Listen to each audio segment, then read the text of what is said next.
c'est votre ami Brogui. Nous sommes toujours branchés sur la chaîne de Sceaux. Cet après-midi, nous allons reprendre notre sujet sur la spiritualité selon les Sceaux. Nous sommes en train de vivre une époque où tout le monde parle de la spiritualité. Mais nous savons qu'au-delà de tout ce qui se dit, il y a une vraie spiritualité qui est venue des Sceaux. Pourquoi? Parce que nous sommes arrivés à la fin de toutes choses. Pourquoi? Parce que le mystère du temps devait se résumer dans les 7 sceaux. Et les 7 sceaux mettent fin au temps. Les 7 sceaux mettent fin à tout ce qui est naturel. Vous voyez, le 7 sceaux, c'est le mystère de l'achèvement de toutes choses. Et lorsque nous arrivons à la fin des temps, effectivement, nous savons que tous les systèmes tombent.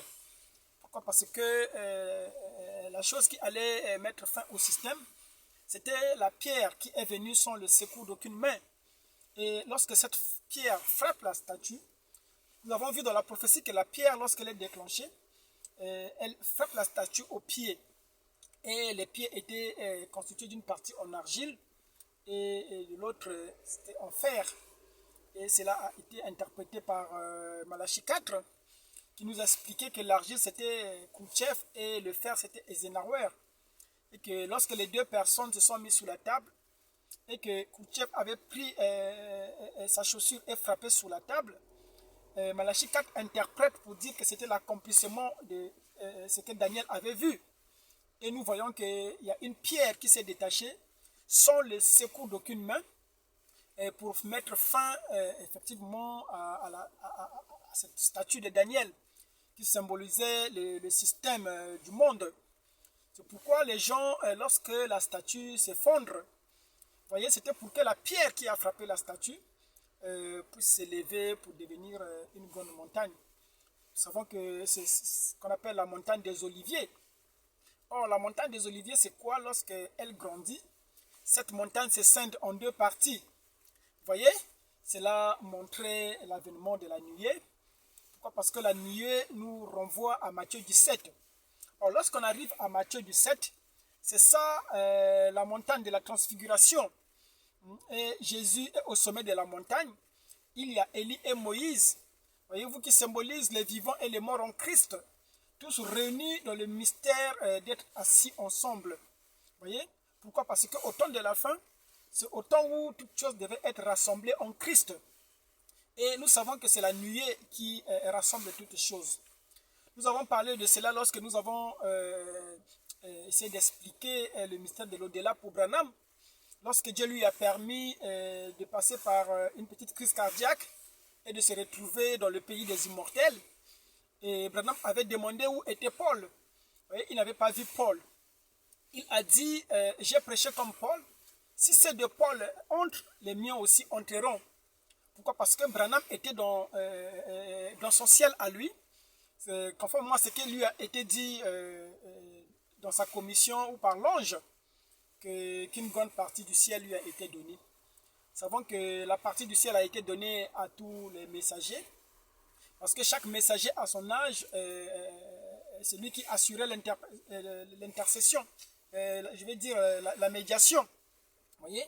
Parce qu'il n'y avait qu'un seul médiateur entre Dieu et les hommes, c'était la personne de Jésus-Christ homme. Et cette fonction s'exerçait à travers les 7 messagers. C'est pourquoi à ces messagers, chacun avait une portion du ciel. Lorsque Branham a rejoint le pays des immortels, nous savons qu'il est allé dans le ciel qui lui avait été attribué. C'est pourquoi toutes les personnes qu'il a rencontrées là, ce sont les personnes vous voyez, qui étaient de sa génération, des personnes qui lui avaient été confiées. Et il est arrivé jusqu'à dire que, oh, ce sont tous des Branham. Vous voyez, dans son ciel en question, il y avait des Branham. Vous voyez, il dit, oh, ce sont tous des Branham. Et une voix lui a dit que non, ce ne sont pas des Branham. Ce n'est pas ta famille biologique ici.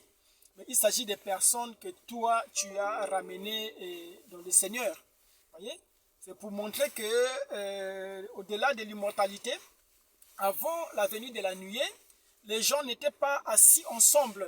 Vous voyez, c'est pourquoi nous voyons ce mystère s'accomplir pleinement dans la nuée. Voyez, lorsque Christ est dans la nuée, voyez-vous, une voix se fait entendre. Celui-ci est mon fils, écoutez-le. Or, nous savons qu'en ce moment, avant que la voix ne parle, il y avait Élie et Moïse avec Christ en train de s'entretenir. Lorsque la nuée les a couverts, Élie et Moïse continuent à interagir en Christ. Et la voix a dit, celui-ci est mon fils, écoutez-le. Nous avons expliqué en se basant sur le mystère de Légion. Une voix qui répond, je suis Légion. Ça veut dire que je suis la plénitude, la multitude. Vous voyez? C'est le mystère d'être assis ensemble parce que toutes choses devaient être rassemblées au temps de la fin en Christ. C'est une petite introduction comme j'aime le faire, c'est pour trouver mon chemin. Je vais rapidement lire la portion de l'écriture que nous avons choisie pour introduire ces sujets. Nous sommes dans 1 Corinthiens 2, versets 15 à 16. Je lis. Je commence au verset 14. Mais l'homme animal ne reçoit pas les choses de l'Esprit de Dieu, car elles sont une folie pour lui. Et il ne peut les connaître parce que c'est spirituellement qu'on en juge. L'homme spirituel, au contraire, juge de tout, et il n'est lui-même jugé par personne. Car qui a connu la pensée du Seigneur pour l'instruire? Or, nous avons la pensée de Christ. Je reprends le verset 15. L'homme spirituel, au contraire, juge de tout et il n'est lui-même jugé par personne. Alors que nous parlons de la spiritualité, alors Paul ici nous précise que ce qui caractérise un homme spirituel, quelqu'un qui est entré dans la spiritualité, c'est le fait que cette personne-là, il devient juge, voyez-vous, et en étant juge, il n'est lui-même jugé par personne. Vous voyez? Nous sommes en train de vivre une époque où, voyez-vous que même les religieux eux-mêmes, ils sont en train de s'entretuer. Je suivais un chef religieux qui parlait de la télévision. Il dit que l'une des doctrines graves du message, importante du message du temps de la fin, c'était qu'on devrait mettre la télévision dehors. Et j'ai regardé tout ce monde-là au milieu des chefs religieux qui font du boucan aujourd'hui, qui sont là en train d'épater les peuples, à maintenir leur peuple dans la servitude. Vous voyez? Ce monde-là, lorsque vous allez chez eux, vous trouvez la télévision. Or, Branham, il est clair dans le signe de 1964. Il dit qu'appliquer le signe, il dit que c'est quoi? Mettez les cartes, les jupes courtes et la télévision dehors. Alors, je parlais avec un religieux, un membre d'église. Je lui ai dit, frère, vous me parlez aujourd'hui du baptême du Saint-Esprit. Vous êtes en train de faire des veillées de prière et de glorifier Dieu pour le Saint-Esprit qu'il vous a donné. Mais lorsque je rentre dans votre maison, je vois que vous avez une télévision. Ça veut dire que vous n'avez pas appliqué le signe. Techniquement parlant, s'il faut raisonner de façon légaliste comme vous le faites, vous n'avez pas le signe parce que vous avez la télévision. Madame dit que Dieu lui a dit de ne pas avoir la télévision chez lui. Et Branham n'a jamais eu la télévision chez lui. Voyez? Et cela est tellement vrai qu'aujourd'hui, les gens, tout le monde qui soutient ce côté légaliste du message est buté devant toutes ces réalités. Je lui ai dit clairement que si vous aviez le signe, alors vous auriez mis dehors les shorts, les jeux de cartes, les jupes courtes et la télévision. Le fait que vous gardez la télévision, ça veut dire que vous n'avez pas encore appliqué le signe. Vous n'êtes pas plus spirituel que Branham. Branham dit que lui n'a pas eu la télévision chez lui, n'a pas gardé la télévision parce que Dieu lui a dit de ne pas en avoir une chez lui. Et vous, qui prétendez être spirituel, qu'est-ce qui vous a dit de garder la télévision chez vous? Est-ce que c'est Dieu ou c'est Satan? Comment Dieu peut dire à Branham de ne pas avoir la télévision chez lui? Et le même Dieu-là, qui vous a baptisé du Saint-Esprit, vous autorise à avoir la télévision chez vous. Il n'y a pas de cohérence Voyez?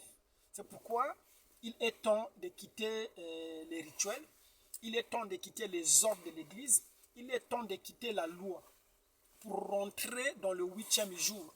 Or, dans le 8e jour, c'est le jour de la sainte convocation.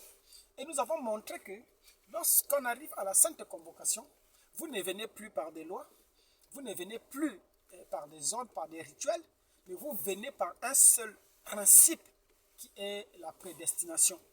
Vous savez que le mystère de la prédestination n'avait jamais été abordé dans sa profondeur dans les âges.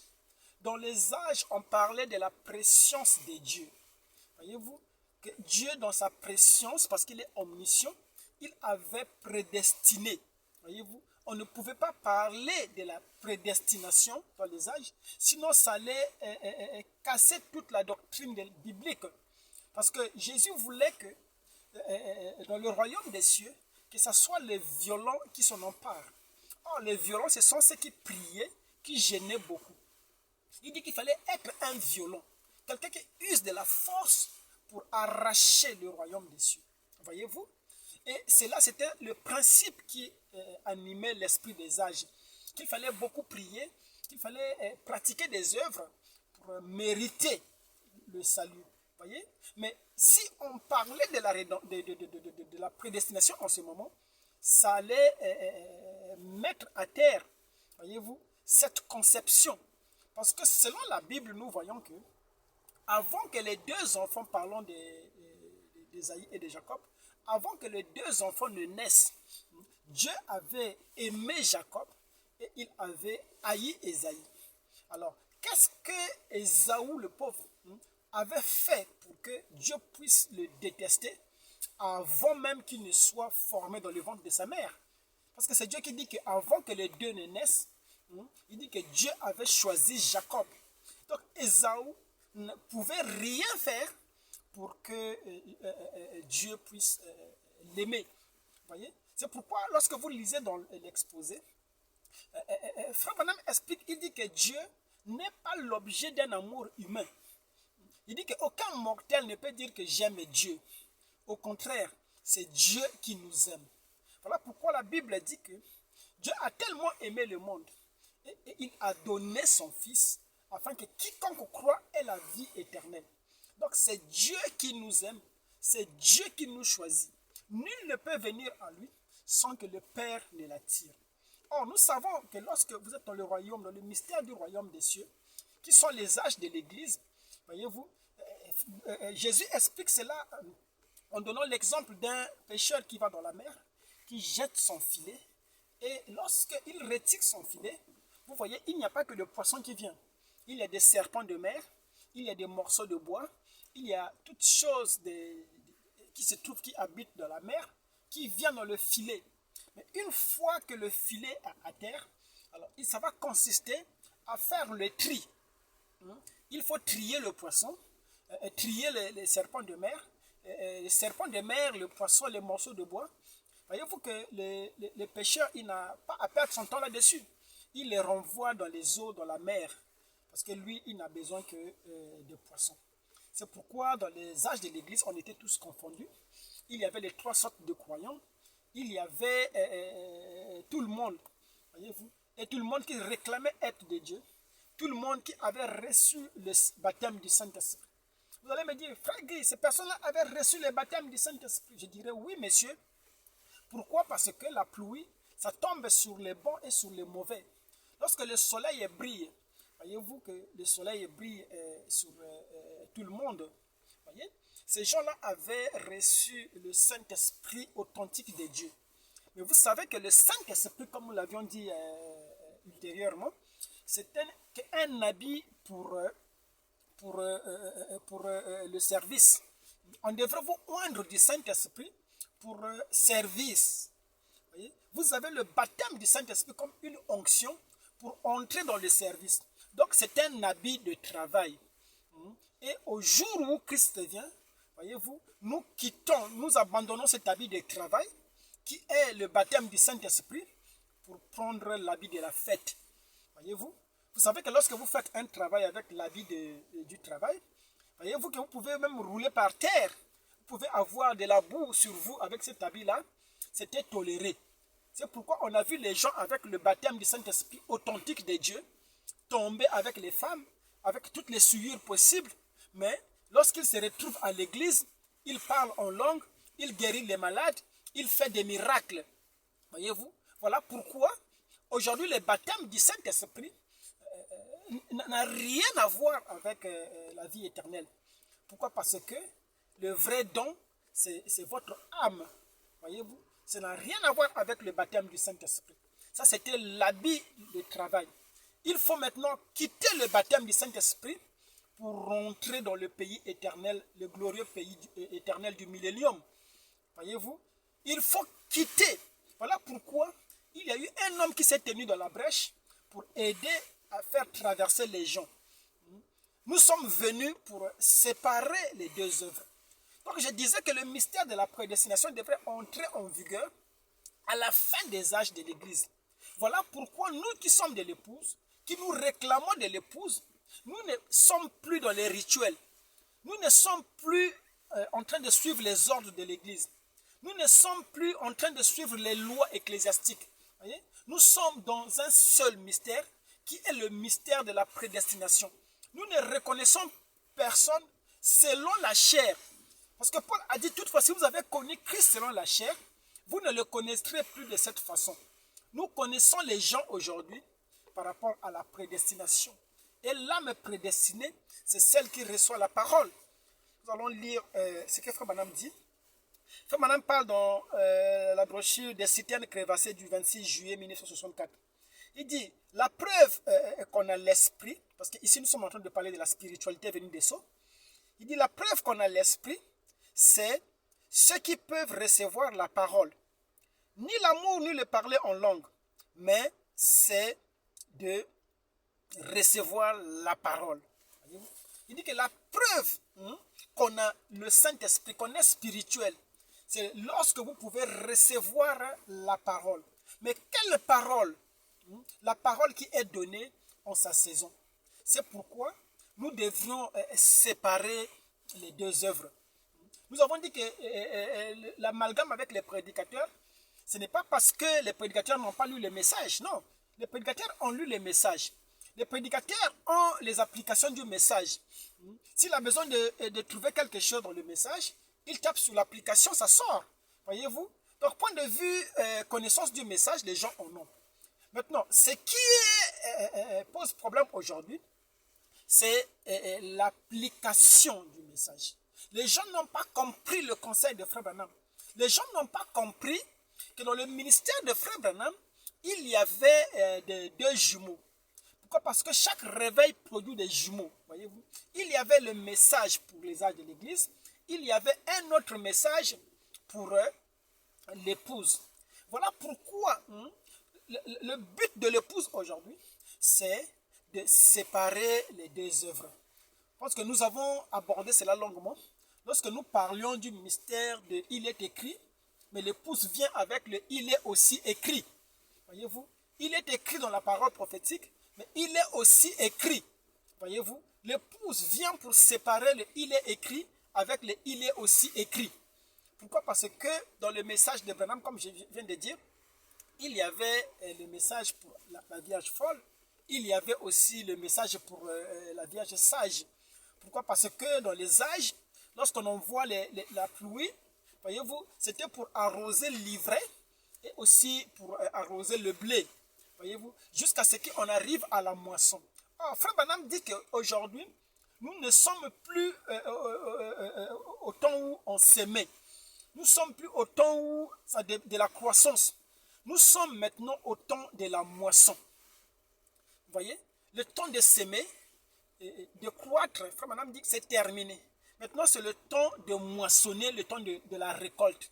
Or, la folie aujourd'hui, c'est de voir que vous êtes arrivé au temps où vous devrez récolter.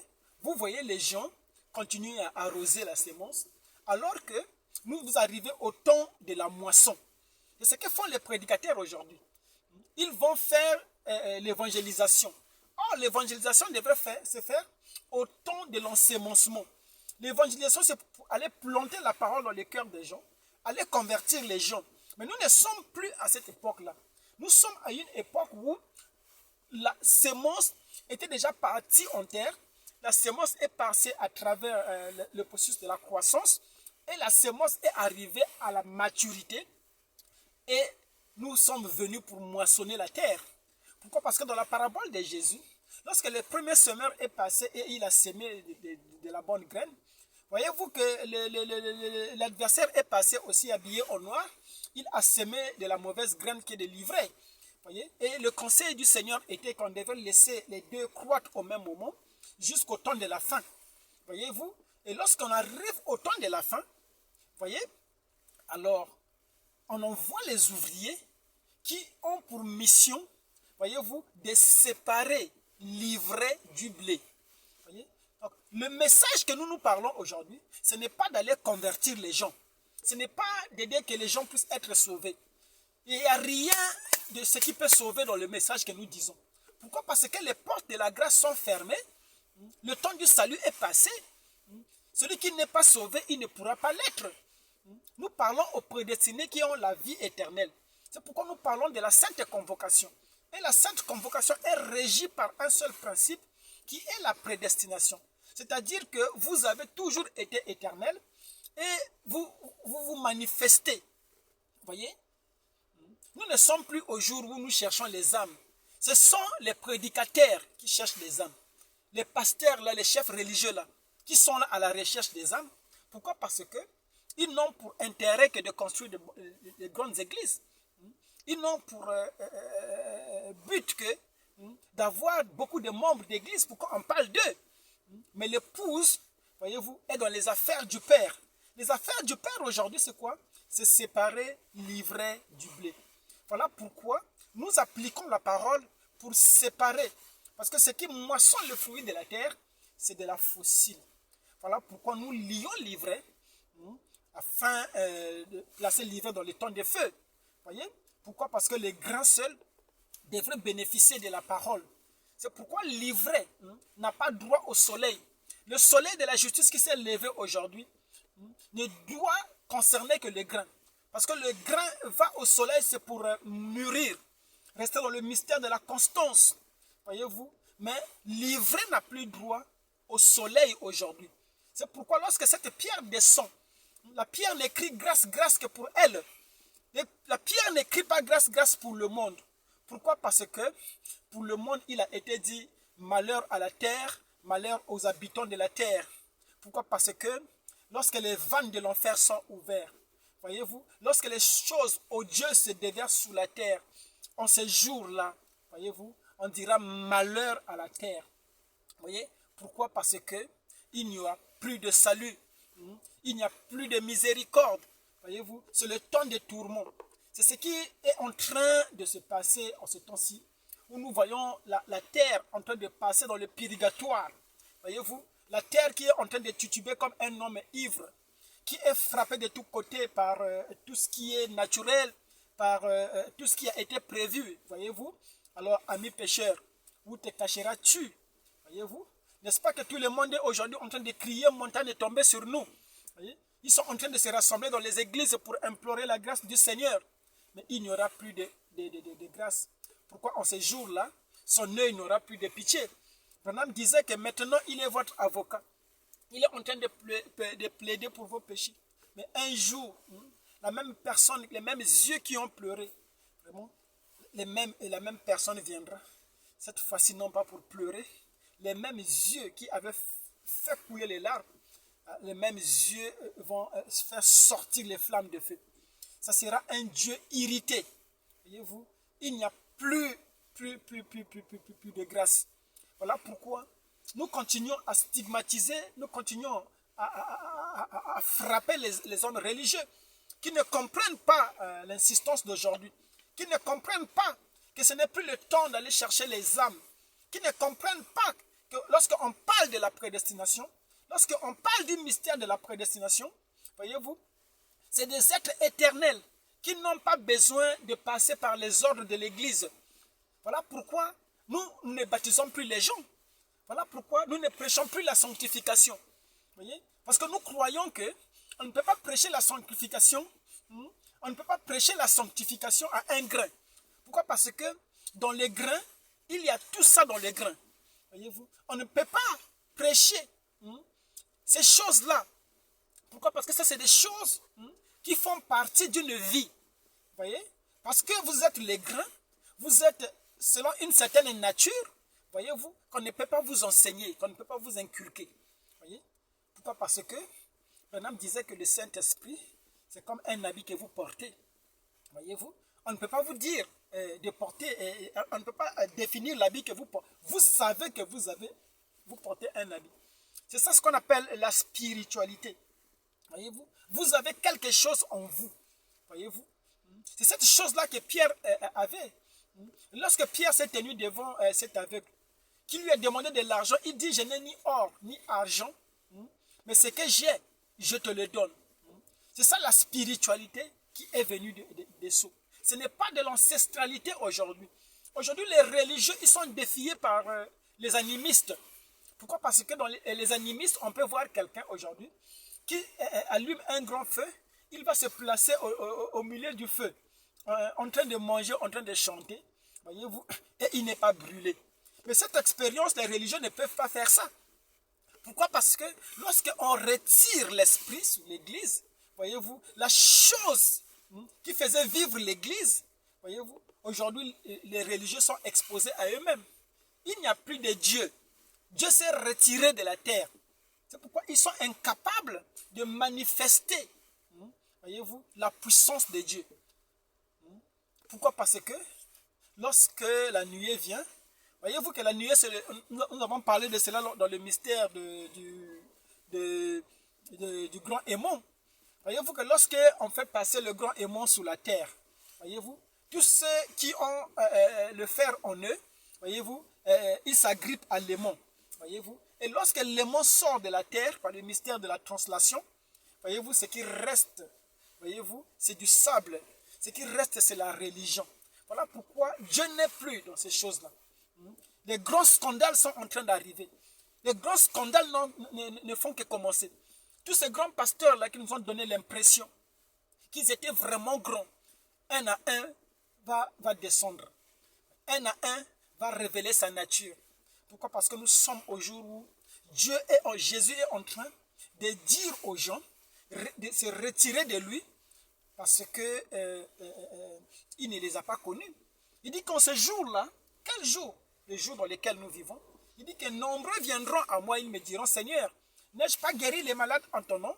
N'ai-je pas fait ceci à ton nom? N'ai-je pas baptisé les gens à ton nom? Il dira, non, retirez-vous de moi, vous prédicateurs, qui n'avez pas voulu séparer les deux œuvres. Vous avez fait ceci en mon nom, oui, je sais. Vous avez fait ceci au nom du message du temps de la fin, oui, je sais. Mais parce que vous n'avez pas séparé les deux œuvres, retirez-vous de moi, parce que je ne vous ai jamais connu. C'est ça, croire le message en sa saison. Nous sommes de l'épouse, et l'épouse est différente de l'église. Il y a inimitié entre l'église et l'épouse. Pourquoi? Parce que l'épouse, c'est cette poignée de gens-là qui est sortie de l'église par le mystère du capture. Voyez?